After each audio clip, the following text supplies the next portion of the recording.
Chelsea versus Leicester. This is about 45 minutes after the game, so we're going straight into this on the tactics board.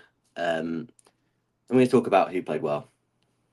So, here we've got the stats. 64% possession for Chelsea, 36 for Leicester, 2.64 XG, of course, scoring the 2 goals. Leicester got 1.11 XG, a lot of that being the penalty, so take that into account. 4 big chances for Chelsea, 1 for Leicester, 16 shots for Chelsea, 4 for Leicester.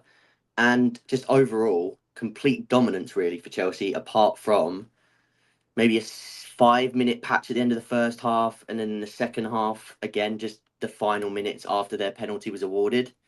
Apart from that, a very good performance from Chelsea, and we want to talk about, I'd say 4 players in particular, being 1, 2, 3, and 4. They're the 4 that I would say that need to be mentioned most today. Quickly before we get into individual performances, though, this is basically what we saw from both teams. More of a diamond shape in that midfield from Chelsea. What I wanted to explain was a little bit of why they did this and what I think the idea was. They knew Leicester weren't going to be as aggressive in the press, so having that one man in the pivot was fine. And what I spoke about in the preview, so if you didn't see that, go and watch that video, is how these wingers pin these players. And their responsibility is to almost hybrid press these positions. So they either follow, opening up this space for the carrier, or they try to apply pressure like that, leaving the pocket player open. So those wingers have a really tough job in terms of deciding when to go and when not to go. And they also had 2 fairly inexperienced players in El Kanous and McAteer in there today, which doesn't help either, because those responsibilities, and we saw quite a few times in the game, El Kanous was looking to pass Enzo Fernandez on because he was following him into here, and he was looking to pass him on as Enzo made a little movement across into here, which then left Palmer coming into this space. And then Palmer was the one that was sort of benefiting from this because he could then arrive in the space and have a few extra touches that he maybe hasn't been afforded in the last few weeks. So I think that was a bit of a tweak in order to, 1, manipulate these wingers on their men, but 2, to also play a little bit into Palmer's strengths and allow him to get a little bit more time on the ball. So I thought that was a very nice tweak from Maresca. So that is something that was worth mentioning.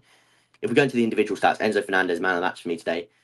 Played the whole game, 1 goal, 1 assist, 79 touches, 47 out of 56 passes, 3 key passes, but also won 7 of his 9 ground duels and made 5 tackles in the game. He got man of the match.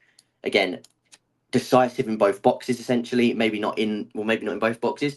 Decisive in the offensive box and also decisive in the middle stages of the pitch, winning tackles and ground duels in there when he's not tasked as much with the burden of going coast to coast. A little bit more lateral defending, especially because of the next man we're going to mention, which is this man who I thought was brilliant. I really did. Yes, he might not be the most efficient. He takes a lot of shots. That's his thing. But for me, just the aggression and tenacity that he's added to his game and just the want and desire that he wants to be in this team, it's just paying off in dividends. 9 ground duels won out of 14. Every time something was dropping in here, in here, in here, Felix was there and he was privy to the situation. He made 3 tackles, some of them slide tackles. He just looks up for it. And then that's the part of his game that was always questioned. The rest of it, he made 4 out of 8 successful dribbles today, 2 out of 3 successful long balls, 1 key pass. He got into some good shooting areas. I think he had so that's 3 shots he had. None on target, 1 block, 2 off target. But the volume is there. And that's the thing I love about Felix. I just think he's always, offensively, he can always do something special in a game.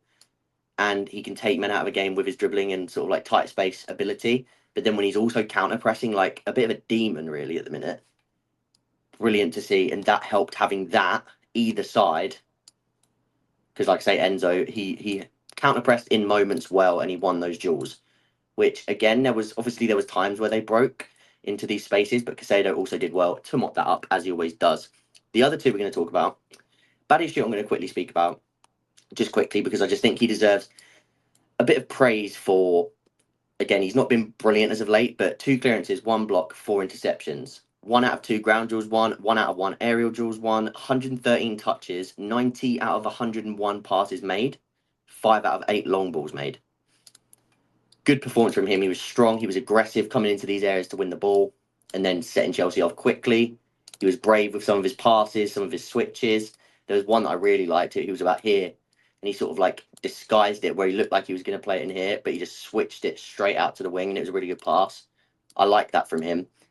He's been under quite a bit of, what's the word? He's been judged quite a lot lately, and I think rightfully so, because I do think he's been very poor for the last sort of 3, 4, well, really the whole, pretty much since his first season at the club, realistically.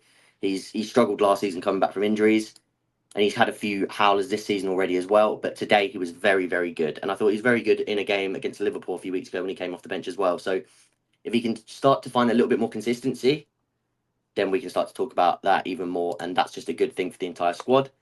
Lastly, to touch on is Jackson. Got his goal, brilliant for the goal. Again, brilliant from Enzo Fernandez to help keep the attack alive. Prods it onto Jackson. Jackson does the rest, a lovely little touch. He's persistent. He gets the touch around the corner and he finishes really, really well. 1 out of 1 dribbles, only 6 out of 8 passes, 28 touches. But that's just because he was doing his job in and around the box. He won 4 of his 6 ground duels, 1 of his 3 aerial duels, and overall, just a strong performance from Jackson, especially with a goal, but also just that ability to run the channels, be a bit of a nuisance, and just do what we know Jackson can do. So got all 3 of his shots on target, worked hard, and a good performance from him overall. 1 out of 1 crosses as well. He put that lovely ball in at the back post for Madueke, who probably should have scored, but unfortunate. So they're the 4 I want to speak about in a bit more detail. We've gone over the tactical sort of discussions from the game. The last thing that I really want to speak about now is this that we saw. So, of course, very different to what we'd usually see. Cucurella was instead holding the width today, and Felix was drifting in from the left. Now, this did work to an extent, but I think the reason this worked is because Cucurella went very early to pin this fullback. So what we actually had there was then the ability to still keep them stretched, same with Madueke on this side, to leave this section of the pitch open for these guys to play in, rather than if Cucurella was a bit deeper, allowing these guys to sort of press on a little bit more. Yes, it would have left that gap. I need to get rid of a few things because would have left that hole for them, but it stops you from pinning their fullback. So that gives them a little bit more sort of pressing ability than they would have. So that was good from Cucurella. Felix, of course, he's more natural coming inside. A lot of people wanted to see that on the right side. I do think with the left wingers we have and the right wingers we have, I think we have a more direct set of right wingers than we do left wingers. I think our left winger types, you got Sancho, probably better with something like this. Felix, who's more of a 10, but again, better with something like this sort of dynamic from the left. Same as even like an Nkunku, who did it as well when he came on. Neto is more naturally a right-sider. So in my opinion, the team is more made to have a left-sided overlapper. Whether it's Cucurella is the question, because he's brilliant in all aspects, but probably against when you need that bit of quality, maybe not his thing. Maybe that's where you bring in another player alongside. If you're going to get rid of Chilwell, maybe you try and get a Dorgu who can do a bit of everything as well. So you can change it based on a bit like how he said in the interview, which if you haven't seen, by the way, you need to go and watch the TNT interview that Rio Ferdinand did with Maresca, because that was brilliant. But he basically said in that video that the choice of fullback is dependent on how Chelsea are going to play in the game. So maybe bringing in someone like that to help scope how we might play, but also add a little bit more athletic floor as well, because Dorgu's so athletically gifted. So that would be really good for the team as well. But I think it's more suited to having the right side as that outlet and the left side as maybe where you can do this, rather than the other way around where people want Palmer to come in from the right. I do think we're better suited to doing it this way round. Of course, I understand Gusto and Reece, and that's why you want them arriving in this space. But I also do think that you lose a little bit of what you want from them if they're standing in the space rather than basically arriving in the space. 2 different things, right? So if they're going to stand out here pinning, like I said in my last video, they're going to have to beat that man themselves to then put that cross in, rather than if they're arriving late, get rid of that. If they're arriving late, this player might be a little bit tucked in. They arrive late and they arrive here. They don't have to do any of the prior work to manipulate the ball to put it in the box. They arrive there to put the ball into the box on an overlap or an underlap. So I think that's better for both. but I understand the argument for them. And I think the fact Maresca is trying these things is a good sign that he will tweak things, and he will continue to tweak things for different games, different game plans, and it will help Chelsea in the long run. So hopefully all of that makes sense. Leave any questions you have down below in the comments. We'll be back again on probably Monday or Tuesday with another, probably maybe a stream, maybe a Tactics Talk stream. If not, maybe a video with some more in-depth pictures from the game, speaking over each one. Quite a lot I still want to talk about in terms of the role of the two wide men in this diamond. So maybe we'll do like a diamond midfield video on Monday or Tuesday. I will let you guys know.